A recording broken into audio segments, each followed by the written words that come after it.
তুর্কি সাইপ্রাসের ড্রাইভিং লাইসেন্সের ভাইভা পরীক্ষা কেমন হয় আজকে পরীক্ষাটা দিয়ে আসলাম এবং সেই অভিজ্ঞতাটা আজকে আপনাদের সাথে শেয়ার করব। তো হ্যালো গাইস, এরকম চিলবিশ তুর্কি সাইপ্রাসের ড্রাইভিং লাইসেন্স করতে গেলে কি কি পেপার লাগে, কি কি ডকুমেন্ট লাগে, কত টাকা লাগে, এগুলো আমি আগের ভিডিওতে কিন্তু বলেছি। ঠিক আছে, তো আজকে আমি গেছিলাম ভাইভা পরীক্ষা দেওয়ার জন্য। আমি যখন ওখানে অ্যাডমিট হয়েছিলাম অফিসে তখন কিন্তু আমার একটা বই দিয়েছিল, একটা হ্যান্ডবুক যাকে বলে এরকম। তো এই হ্যান্ডবুকটার ভিতরে বিভিন্ন ট্রাফিক সাইন আছে, সামনে পিছনে ডানি বাই, এখানে যাওয়া যাবে ওখানে যাওয়া যাবে না, এরকম আর কি। আপনি তো বুঝেন এর কিছু সাইন আছে, এই সাইনগুলো আমার বলছিল 8টা কি 9টা পেজ মার্ক করে দিয়েছিল যে এগুলো মুখস্থ করবেন আপনার ভাইভা পরীক্ষার জন্য।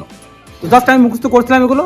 তো এখানে যখন পরীক্ষা দিতে গেছিলাম আজকে সকালবেলা, যাওয়ার পরে ফার্স্ট আমার প্রশ্ন ছিল এরকম যে আপনি ওই দূরের থেকে একটা গাড়ি দেখাই, বললো যে এই গাড়ির নাম্বার প্লেটে কি নাম্বার লেখা আছে নাম্বারটা বলেন, যেহেতু আমার চোখ ভালো আছে কিনা, ঠিক আছে, এটা দেখার জন্য। তারপরে হয়তো আমার 8 থেকে 9টা মতো প্রশ্ন করছে আমার কাছে, ম্যাক্সিমাম 10টাই হবে, যে এইটা কি ওইটা কি, এটা কিসের সাইন ওইটা কিসের সাইন, মানে জাস্ট নর্মালি এরকম ভাবে। তো এগুলো কিন্তু আমি উত্তর দিছি, আলহামদুলিল্লাহ কোনো সমস্যা হয়নি, যেহেতু আমি মুখস্থ করছিলাম এগুলো। আর সব থেকে বড় যে ব্যাপারটা সেটা হচ্ছে ভাই, আপনার এই বইটা কিন্তু তুর্কিশ অথবা ইংলিশ দুইটা ভাবে হয়। তো আপনার হয় তুর্কি, তা না হলে ইংলিশ ভাষা অবশ্যই জানা লাগবে, তা না হলে আপনাকে যখন প্রশ্ন করবে আপনি কিন্তু উত্তর দিতে পারবেন না, ঠিক আছে।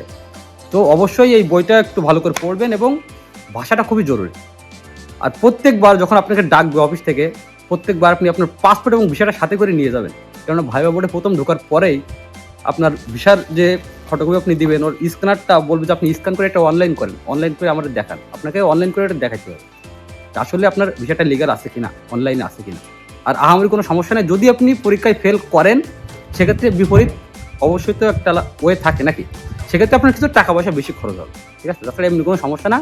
আর গত ভিডিওতে অনেকে বলছিল ভাই 40,000 লিরা অনেক বেশি, ঠিক আছে ভাই। বিষয়টা হচ্ছে যে এক এক স্কুলে বা এক এক কোম্পানি এক এক ধরনের টাকা নিয়ে লাইসেন্সগুলো করে দেয়।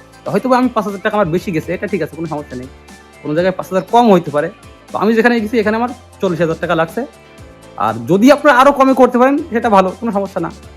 তো যাই হোক ভাই, এটা ছিল ভাইবার একটা অভিজ্ঞতা, ছোট, খুবই নর্মাল একটা ব্যাপার। জাস্ট এই বইটা একটু ভালো করে পড়লে আপনারা বুঝতে পারবেন, কোনো সমস্যা হবে না। সবকিছু মিলাই আল্লাহ হাফেজ, বাই।